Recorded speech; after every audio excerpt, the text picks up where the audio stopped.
परमात्मने नमः। सप्तम अनुवाक। स्थूल रूप में और सूक्ष्म रूप में प्रकट होने से पहले यह जड़ चेतन में संपूर्ण जगत असत अर्थात अव्यक्त रूप में ही था। उस अव्यक्त अवस्था से ही यह सत अर्थात नाम रूप में प्रत्यक्ष जड़ चेतनात्मक जगत उत्पन्न हुआ। परमात्मा ने अपने को स्वयं ही इस जड़ चेतनात्मक जगत के रूप में बनाया है, इसीलिए उनका नाम सुकृत अपने आप बने हुए हैं। गीता में कई प्रकार से इस जड़ चेतनात्मक जगत का अव्यक्त से उत्पन्न होना और उसी में लय होना बताया गया है।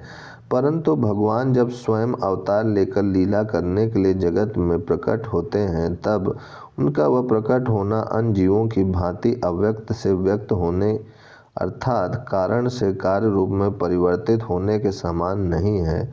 वह तो अलौकिक है। इसलिए वहाँ भगवान ने कहा है कि जो मुझे अव्यक्त से व्यक्त हुआ मानते हैं वे बुद्धिहीन हैं। वहाँ जड़ तत्वों और उनके नियमों का प्रवेश नहीं है। भगवान के नाम रूप लीला धाम सब कुछ अप्रकृत हैं, चिन्मय हैं। उनके जन्म कर्म दिव्य हैं। भगवान के प्राकट्य का रहस्य बड़े बड़े देवता और महर्षि लोग भी नहीं जानते। ये जो ऊपर के वर्णन में सुकृत नाम से कहे गए हैं, वे परब्रह्म परमात्मा सचमुच रस स्वरूप आनंदमय हैं।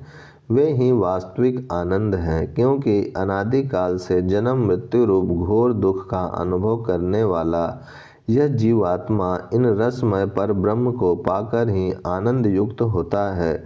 जब तक इन परम प्राप्त आनंद स्वरूप परमेश्वर से इसका संयोग नहीं हो जाता, तब तक इसे किसी भी स्थिति में पूर्ण आनंद, नित्यानंद, अखंडानंद नहीं मिल सकता।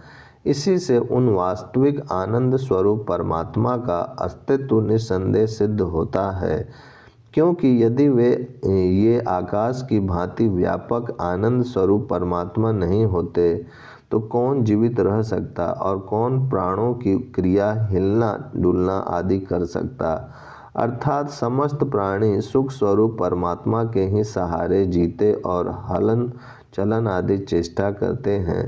इतना ही नहीं, सबके जीवन निर्वाह की सब प्रकार से सुव्यवस्था करने वाले भी वे ही हैं। अन्यथा इस जगत की समस्त भौतिक क्रिया जो नियमित और व्यवस्थित रूप से चल रही है कैसे हो सकती। अतः मनुष्य को यह दृढ़तापूर्वक विश्वास करना चाहिए कि इस जगत के कर्ता हर्ता पर ब्रह्म परमेश्वर अवश्य हैं तथा निसंदेह ये परमात्मा ही सबको आनंद प्रदान करते हैं।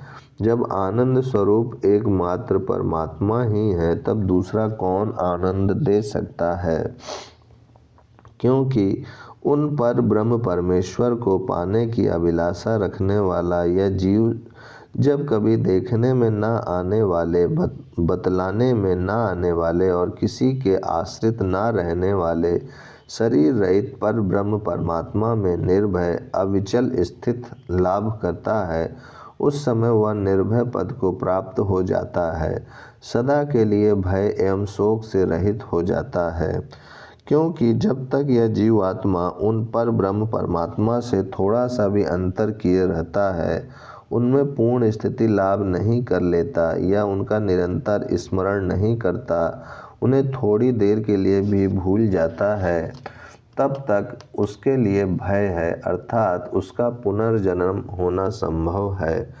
क्योंकि जिस समय उसकी परमात्मा में स्थिति नहीं है, वह भगवान को भूला हुआ है, उसी समय यदि उसकी मृत्यु हो गई तो फिर उसका अंतिम संस्कार के अनुसार जन्म होना निश्चित है। क्योंकि भगवान ने गीता में कहा है, जिस जिस भाव को स्मरण करता हुआ मनुष्य अंतकाल में शरीर छोड़ता है, उसी के अनुसार उसे जन्म ग्रहण करना पड़ता है और मृत्यु प्रारब्ध के अनुसार किसी क्षण भी आ सकती है। इसलिए योग भ्रष्ट का पुनर्जन्म होने की बात गीता में कही गई है। जब तक परमात्मा में पूर्ण स्थिति नहीं हो जाती अथवा जब तक भगवान का निरंतर स्मरण नहीं होता, तब तक यह पुनर्जन्म का भय, जन्म मृत्यु का भय सभी के लिए बना हुआ है। चाहे कोई बड़े से बड़ा शास्त्रज्ञ विद्वान क्यों ना हो, चाहे कोई अपने को बड़े से बड़ा ज्ञानी अथवा पंडित क्यों ना माने, वे परमेश्वर सब पर शासन करने वाले हैं। उन्हीं की शासन शक्ति से जगत की सारी व्यवस्था नियमित रूप से चल रही है। इसी विषय पर यह आगे अष्टम अनुवाक में कहा जाने वाला श्लोक अर्थात मंत्र है। सप्तम अनुवाक समाप्त। अष्टम अनुवाक। इन पर ब्रह्म परमेश्वर के भय से ही पवन नियम अनुसार चलता है। इन्हीं के भय से सूर्य ठीक समय पर उदय होता है और ठीक समय पर अस्त होता है, तथा इन्हीं के भय से अग्नि, इंद्र और पांचवा मृत्यु ये सब अपना अपना कार्य नियम पूर्वक सुव्यवस्थित रूप से कर रहे हैं।